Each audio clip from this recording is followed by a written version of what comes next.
How to delete chat history. Are you guys facing issues to delete all your chat history on WhatsApp business application?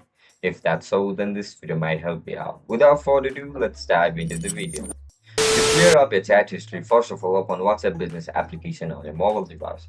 Once you open that, log in into your account with your email and password. After you get logged in, look at the top right corner of the screen where you can see this three dot icon. Tap on it.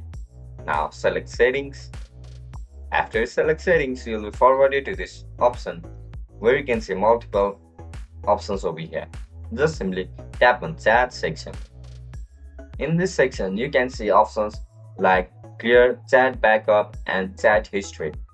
You are looking to clear up your chat history, right? Just simply tap on chat history. After you click on it, you'll be provided with four options: export chat, archive all chats, clear all chats, and delete all chats. If you want to clear all these chats, then select third option, clear all the chat. If you want to delete the chats, tap on delete all chats and click on delete chats.